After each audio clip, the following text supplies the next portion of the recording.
I have a story to tell. It is a story of love and hatred, a story of giving and taking, a story of laughter and tears. This story was told a long time ago, but it still has as much meaning today as it did then. It happened in a city called Venice, in Italy. This beautiful city rests like a crown jewel on the Adriatic Sea.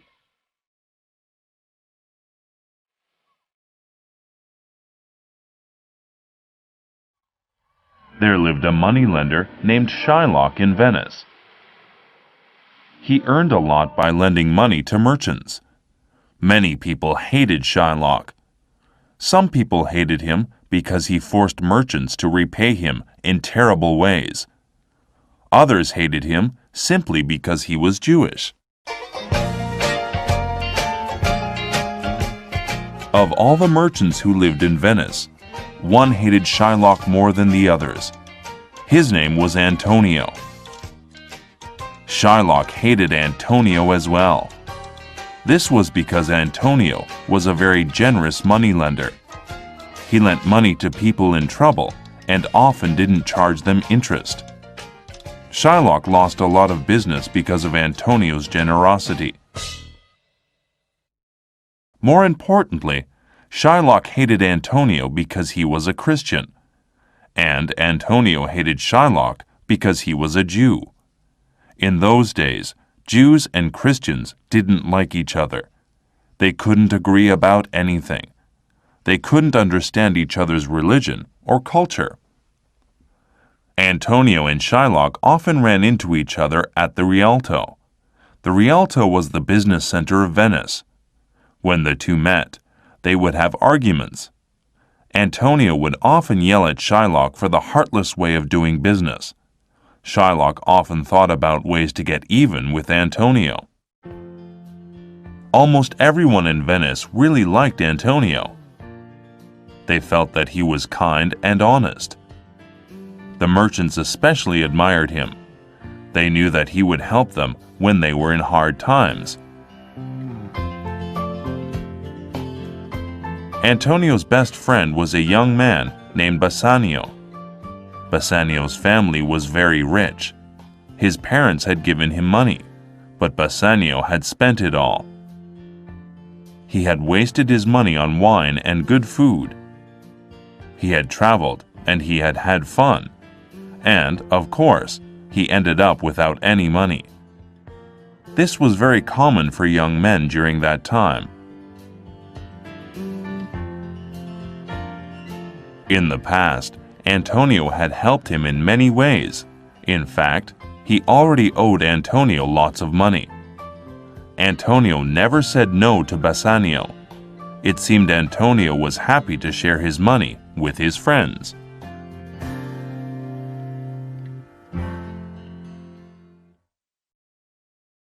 One day, Bassanio came to Antonio for another loan. Antonio, I have great news. I've fallen in love with someone. Her name is Portia. She's the most beautiful woman in the world. And not only that, she's rich too. Her father passed away recently, and she's going to inherit lots of money. That's wonderful news, Bassanio, said Antonio. It sounds like she is a wonderful woman. But does she love you as much as you love her? Of course she does. When she looks at me, her eyes are full of love and respect. Listen, I want to buy some gifts for her.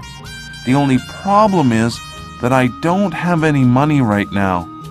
I know I owe you a lot of money, but can I borrow a little more? I promise I'll pay you back. Bassanio, you know that my money is your money. I'd gladly lend it to you any time. The only problem is that I don't have any money right now. I've spent all of my money on merchandise. I can't help you. I'm sorry. What should I do? asked Bassanio.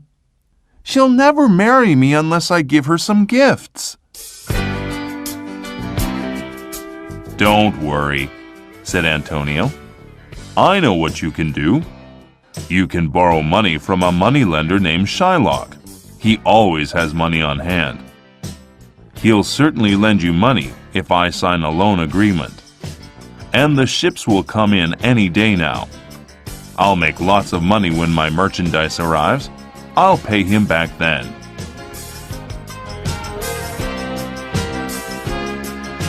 Thanks, Antonio. You really are a great friend.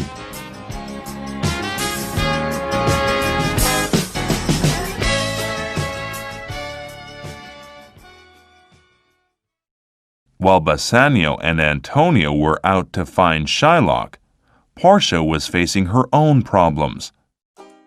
Portia's father had arranged conditions of her marriage before he died.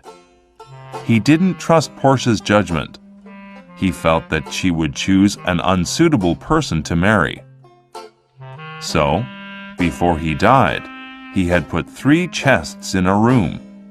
One chest was made of gold, one of silver, and one of lead. In one of these chests was a small picture of Portia. If a suitor chose the right box, he would find the picture. That meant that he could propose to Portia. Portia's father believed that the best husband would know which box to choose. If he found the wrong box, he would have to leave the house right away. He wouldn't be allowed to marry Portia. In addition, he wouldn't be able to marry anyone or have a girlfriend for the rest of his life. Every suitor had to sign a contract agreeing to these conditions. It was a big risk for them. But Portia's father felt that his daughter was worth the risk. Portia lived in a small town called Belmont. She had many men visit her house. They all wanted to marry her because she was rich and beautiful.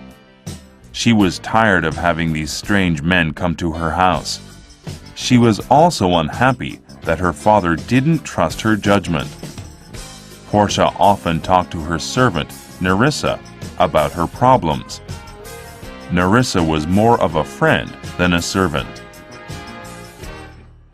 Why couldn't my father just trust me? She asked Nerissa one day. Your father was right, said Nerissa.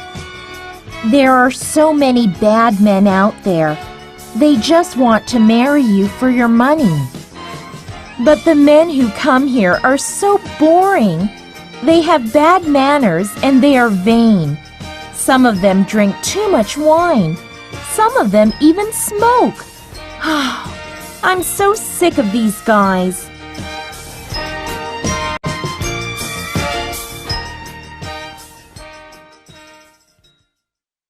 Portia was a very independent person. She was capable of making decisions for herself. She also believed that she was smarter than most men. Portia was sad. She thought that she would have to marry a boring, stupid man with bad habits. Not one of these guys is decent. What should I do? Do you remember the man from Venice? asked Nerissa.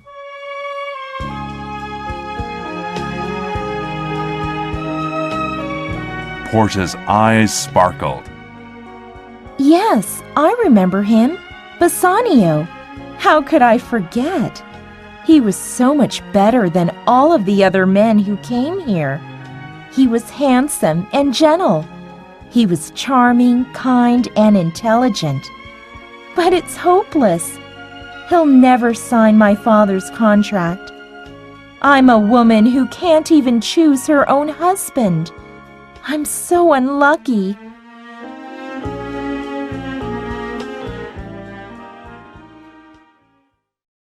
Another servant then entered the room. Madam, a message has arrived from the Prince of Morocco. He will be arriving tomorrow. Great. Another unsuitable suitor. I wonder what problems this one will have. Chapter 2. The loan.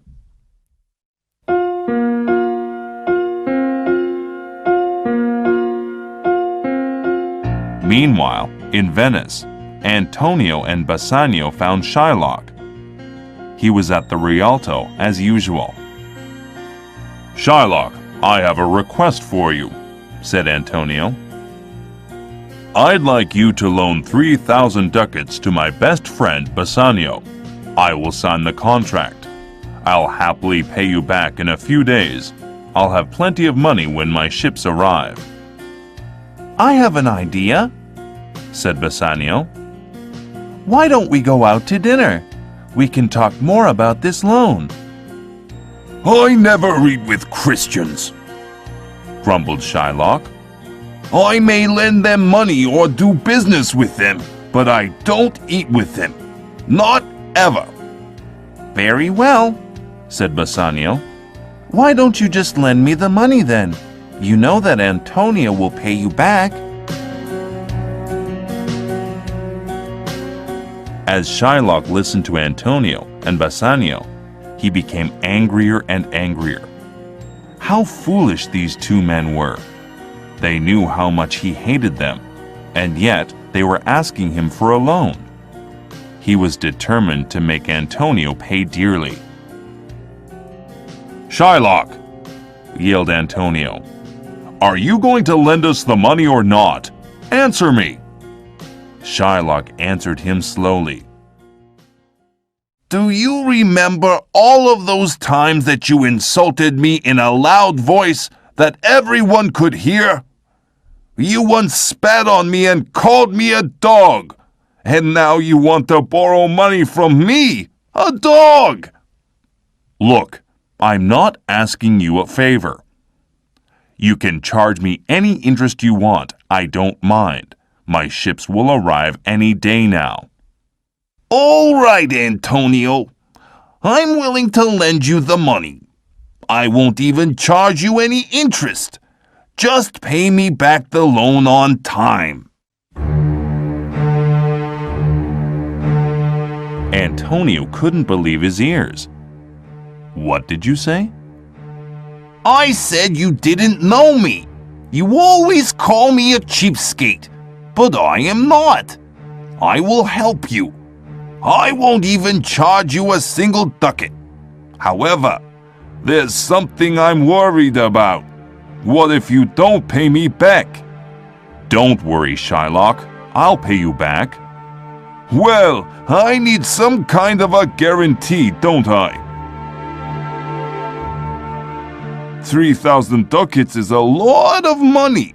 If you don't pay me back on time, I want a pound of flesh. I'll take a pound of flesh from any part of your body."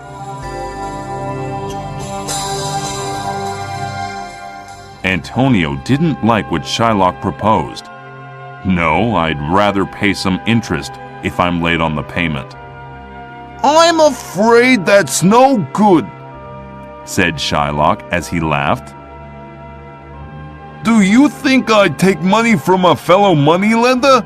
Besides, this contract is only a joke. Do you think that any lawyer or judge would believe me?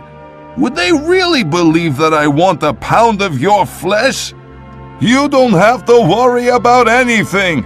It's my way of saying the bad feelings of the past between us are finished." Antonio pulled Bassanio aside and spoke to him secretly. "I don't want to do business with this man. He's evil, and I know that he'd take the pound of flesh from me if he could. Let's see if somebody else will lend us the money." But Bassanio had other ideas. Who else in Venice can lend me this much money? Besides, this man is crazy. Don't worry about the guarantee. Nobody would make you pay a pound of flesh. Everyone will think he's nuts. So Antonio agreed to the conditions of the loan. The three men went to a lawyer and signed an agreement.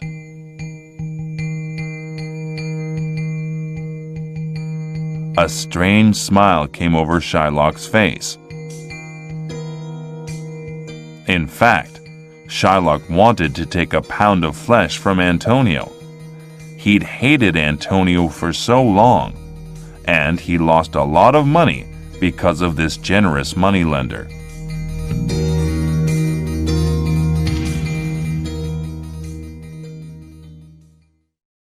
Bassanio took the money that Antonio had borrowed, although he had a bad feeling about the loan contract. He bought many gifts and clothes that he needed to propose to Portia. He then loaded the gifts into a carriage. He and his servant, Gratiano, went to Portia's house with the carriage.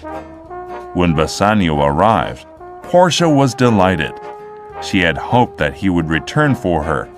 She was in love with him. Portia, I'm so happy to see you again, said Bassanio. but I have something awful to tell you. I'm broke. I have no money. Bassanio, don't worry about that. I have all of the money we need. Money means nothing to me. The only thing you have to worry about is choosing the right box. Then we can live happily ever after. Portia told Bassanio about her father's contract.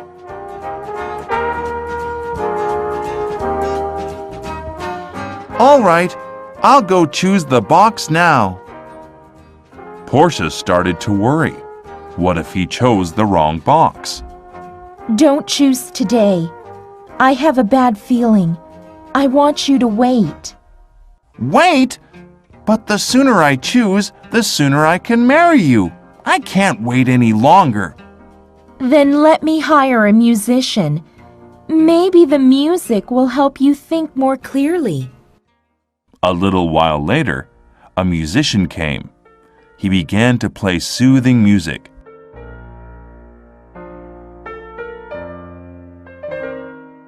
Bassanio slowly walked over to the golden chest. He looked at it carefully.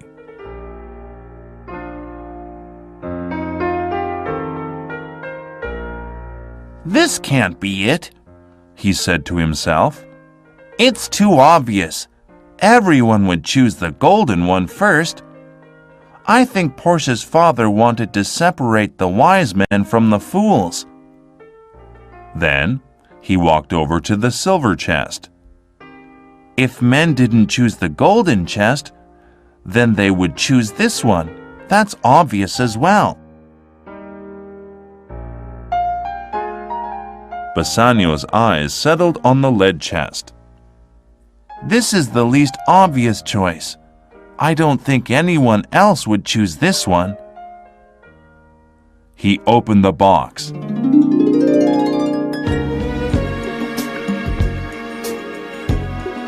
He gasped. He couldn't believe his eyes. In the box was a small picture of Portia. Bassanio could now marry her. He was so happy that he couldn't even speak.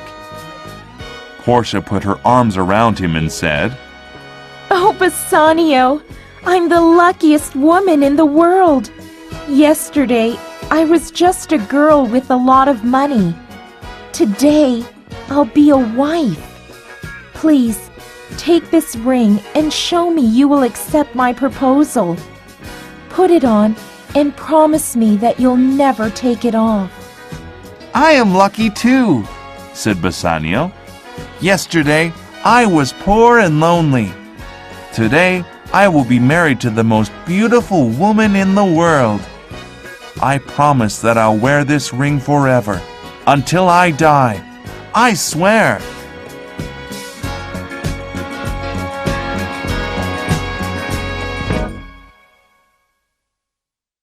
It was a very happy moment. Gratiano felt that it was a good time to ask Bassanio something. Since you're getting married, I'd like to get married too. Well, that's wonderful, said Bassanio. But who are you going to marry? I want to marry Nerissa. Bassanio and Portia were very surprised.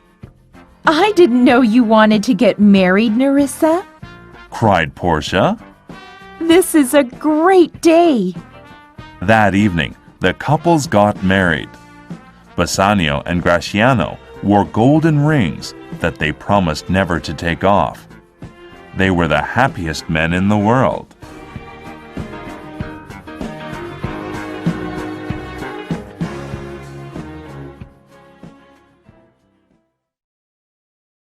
Chapter 3. The Debt. A few days later, a messenger arrived at Portia and Bassanio's house. Bassanio received the letter and opened it. It read, Dear Bassanio, my ships have all sunk. I am in big trouble. Shylock wants to take a pound of flesh from me. Everyone has tried to talk him out of it. Even the Duke of Venice has tried, but no one has had any success. I am going to die. Please come to my trial and execution. I want to see you once more. Come quickly. I don't have much time. Your friend, Antonio.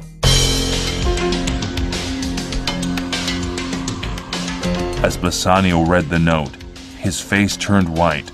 He had to sit down. His hands trembled.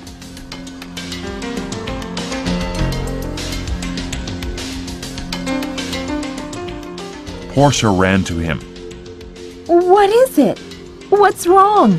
Please answer me. Oh, my poor friend Antonio. He's going to die. Portia, listen to me carefully. I am not only a poor man, I am a debtor as well. Bassanio told her all about the money and the pound of flesh. A chill ran through Portia's body. She couldn't believe that a man wanted to cut a pound of flesh from someone. Bassanio, go to your friend right away. She said, You are my husband now. My money is your money. You must pay back Antonio's debt. I'll give you 2 times the original loan. Go quickly, before Antonio is killed. Bassanio put a lot of money in a bag and left for Venice. He found Antonio in prison. When he saw his friend, Antonio ran to him and hugged him. Antonio looked small and weak. My dear friend, said Bassanio, I'll go to Shylock today and pay back the money. I'm sure he'll take it, and then you can go free. After all, he is very greedy. He won't say no to money. Dear Bassanio, said Antonio, you are too kind, but I think it's too late. Shylock wants a pound of flesh from me. According to the loan agreement, that's what I owe him. You won't be able to talk him out of it. He's never refused money before. This time it's different. He hates me so much that he wants to kill me. And to make matters worse, Jessica ran away from home. Jessica? Do you mean Shylock's daughter? That's right. She married the young man who was living in your parents' house, the Christian boy. She is going to give up her religion and become a Christian. And when she ran away from home, she stole a gem from Shylock too. Oh, that's terrible, said Bassanio. He probably thinks that I made her marry the Christian, but I have nothing to do with it, I swear. He's really mad. He cut Jessica out of his will, and for the past few days, Shylock's been talking about me. He's told everyone that he's going to kill me. Don't worry about that, said Bassanio. I'll talk to Shylock. I'll make him change his mind. I'll do whatever I need to.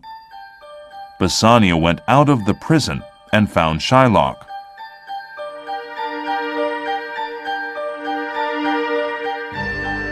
Please, I beg you, please spare Antonio's life. Please, please release him from prison. Here's 6,000 ducats. That's twice the amount we borrowed in the first place." Antonio begged on his hands and knees. No, I want a pound of flesh. He owes me that. "I'll give you 9,000 ducats. Just let him live." No, "Name your price. I'll pay you anything." I want a pound of flesh.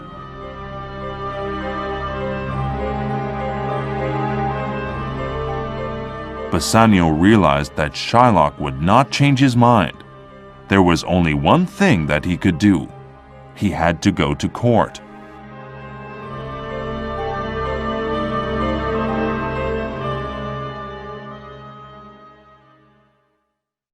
At that time, everyone of Venice was talking about the problem. Everyone felt sorry for Antonio. He had only wanted to help a friend, and everyone hated Shylock. He was such an evil man. More than being evil, however, he was angry. He was angry with Antonio. Antonio had always spoken roughly to him at the Rialto. He had cursed Shylock for being a Jew. He had yelled at him for being a mean and greedy businessman. Shylock was also very angry about his daughter. His whole world was a dark and nasty place, and he had nothing but hatred in his heart for these two Christians, Antonio and Bassanio. A date was set for the trial.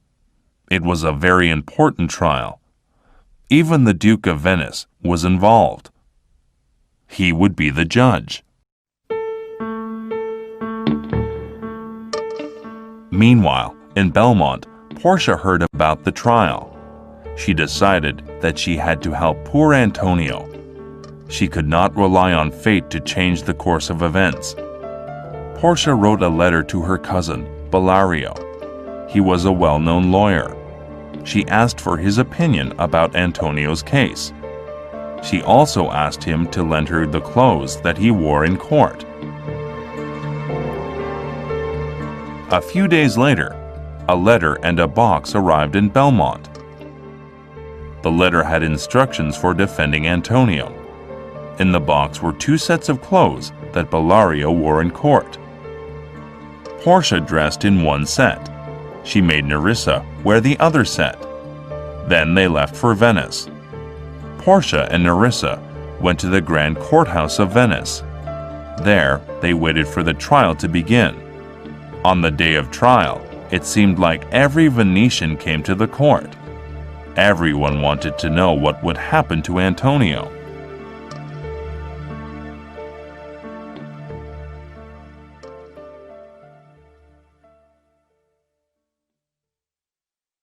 Chapter 4.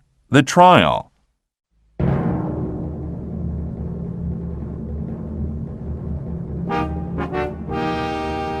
When the trial began, Portia gave the Duke of Venice a letter. The letter was from Bellario. It said that he could not be Antonio's lawyer because he was sick. Bellario wrote that Balthazar would be Antonio's lawyer instead. Balthazar was actually Portia in disguise. The Duke didn't mind that Balthazar would represent Antonio. He did wonder, however, if Balthazar was experienced enough. He looked very young. Portia looked around the huge courtroom. Shylock seemed to be enjoying his day in court. Antonio looked at her with begging eyes. Portia then looked over at her husband. Bassanio didn't realize that Balthazar was actually his wife either.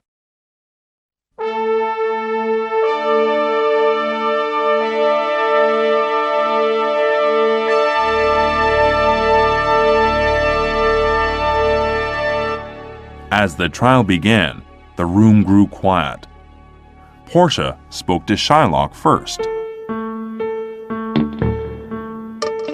Sir, according to the agreement, you can take a pound of flesh from Antonio. There's no question about that. But I want to remind you of another choice, of a more noble choice. You could choose to be merciful. You may ask, what is mercy? Well, I'll tell you. Mercy is like the gentle rain. It falls from heaven. It blesses everyone.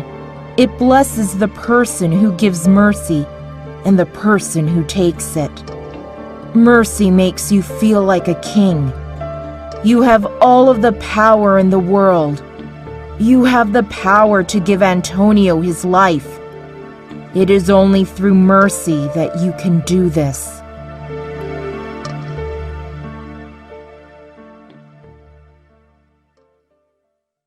All of the citizens in the courtroom agreed with Portia. Everyone except for Shylock.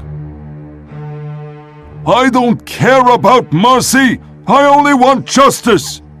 He yelled.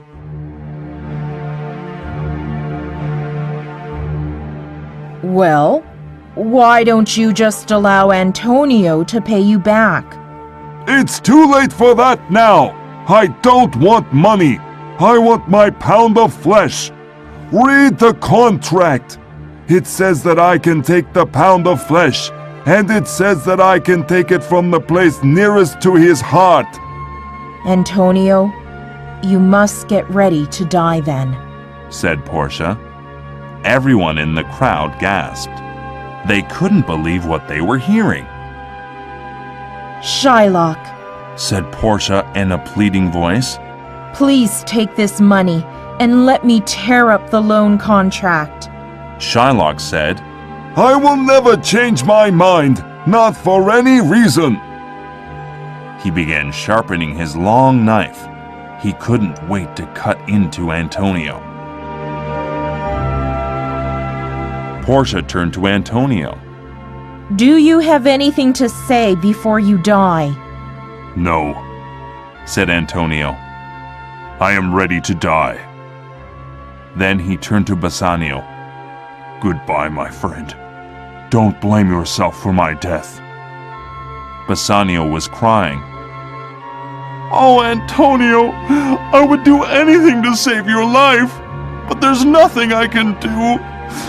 I'm so sorry. You are the best friend in the world.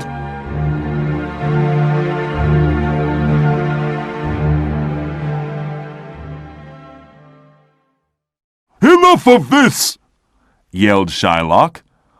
Let's get on with it! I want my pound of flesh! Portia asked the Duke. Is the scale ready? The Duke nodded. Is the doctor here? What doctor? Asked Shylock. There should be a doctor here. Antonio shouldn't bleed to death. But of course, Shylock wanted him to bleed to death. The contract says nothing about a doctor. But surely we need a doctor here. It's the only decent thing to do.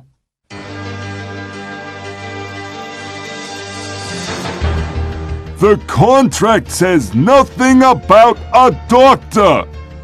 Shylock repeated. All right, said Portia.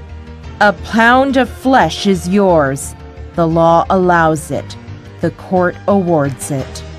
Shylock was very happy that he could finally kill his enemy. He was very pleased with the young lawyer. You are such a good lawyer, He said. You understand justice. Shylock picked up his sharp knife. It was bright and shiny. The moneylender had an evil look in his eyes.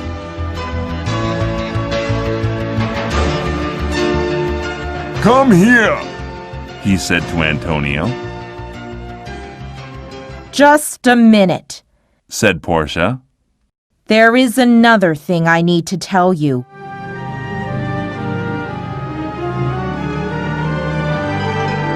This contract doesn't give you a drop of blood. If Antonio loses a drop of blood, you will break the law. The city of Venice will take all of your money and land. Do you understand? Shylock didn't know what to say. Everything had changed. He couldn't possibly get his revenge now. His face turned red with anger. Everyone was very impressed with this young lawyer. Balthazar used the terms of the contract to save Antonio.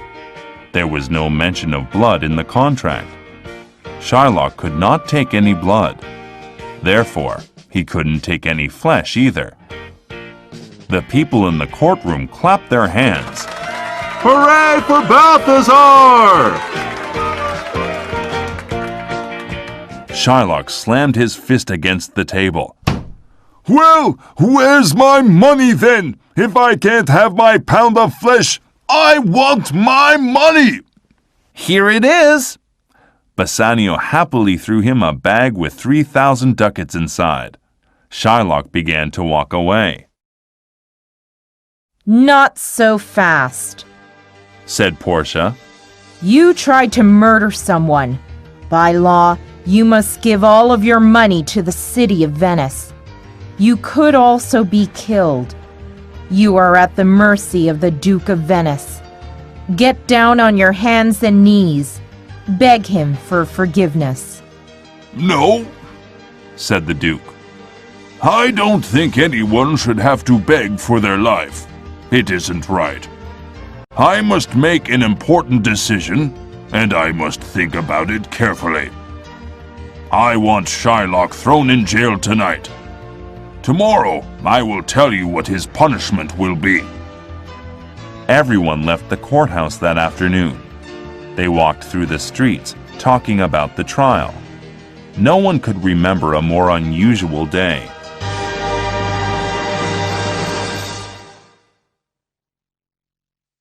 Chapter 5. The Sentence.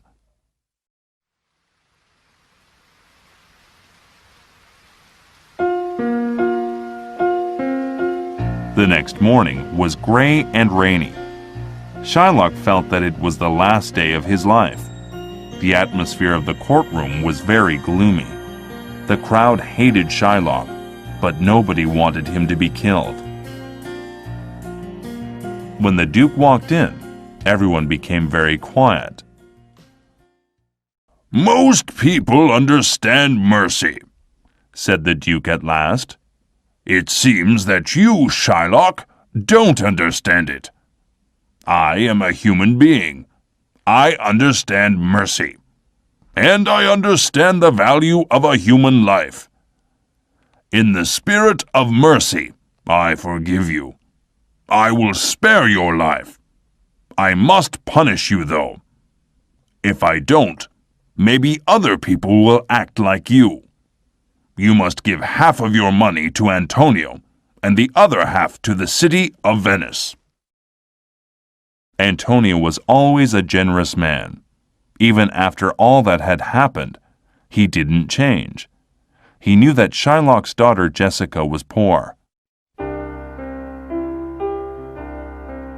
I have a request about the money, said Antonio.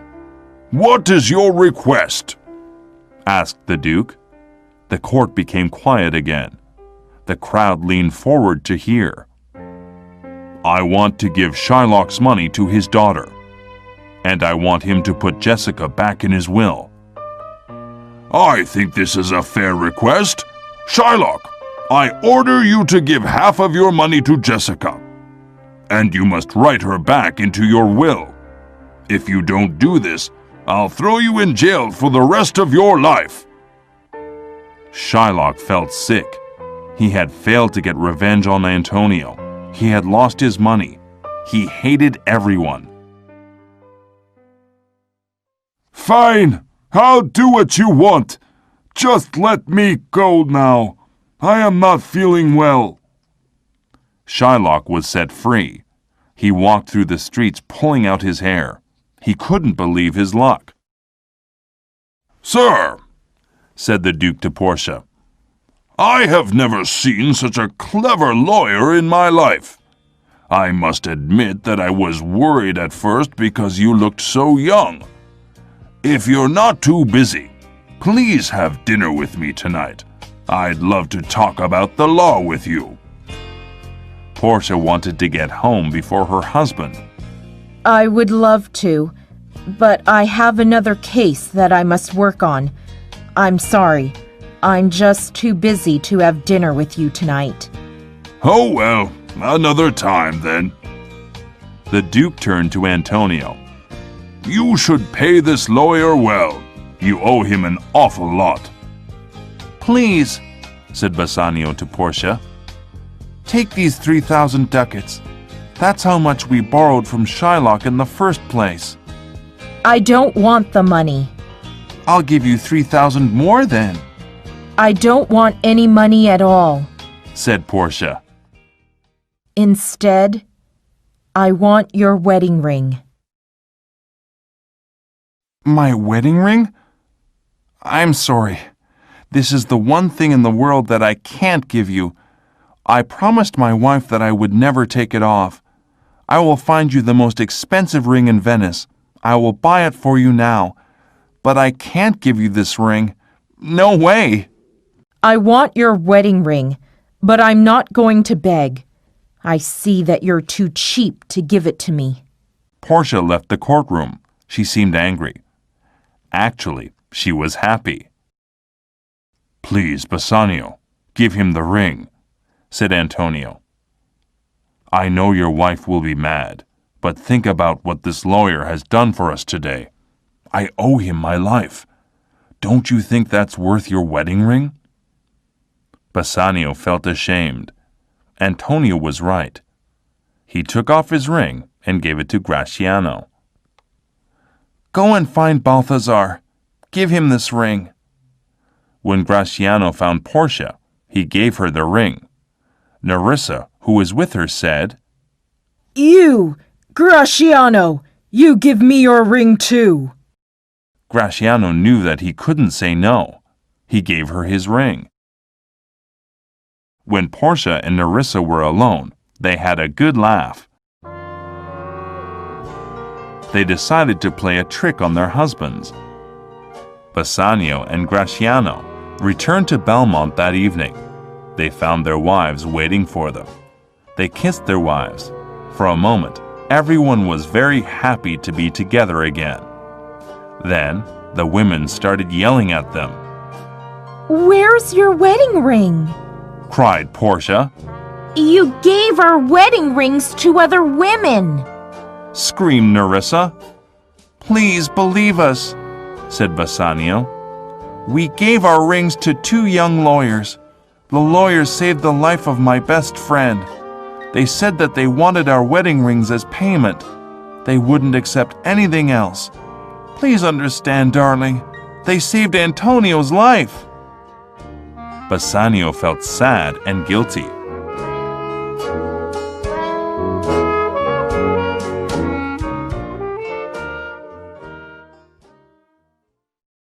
I suppose that there is only one thing we can do, said Portia.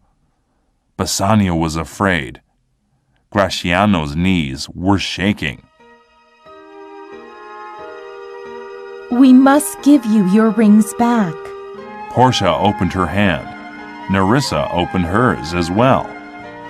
Bassanio and Gratiano couldn't believe their eyes.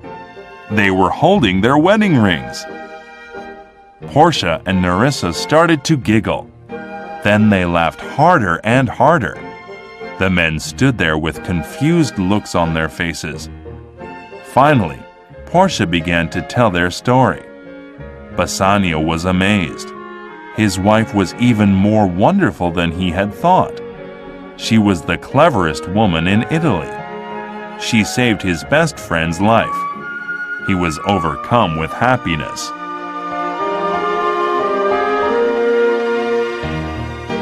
As if this surprise weren't enough, a messenger soon arrived with another. The man brought news that Antonio's ships had not sunk. They had safely arrived in Venice. The goods were ready for sale. They couldn't have been happier.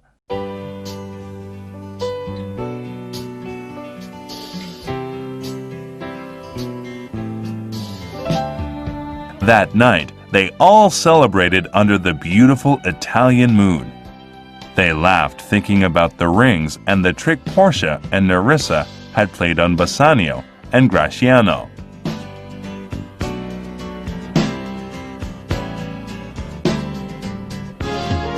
Bassanio looked lovingly at his wife. What's the scariest thing in the world? He asked her. Owing a pound of flesh to a moneylender? Asked Portia. Absolutely not. It's losing my wife's wedding ring. Bassanio never took off his ring again.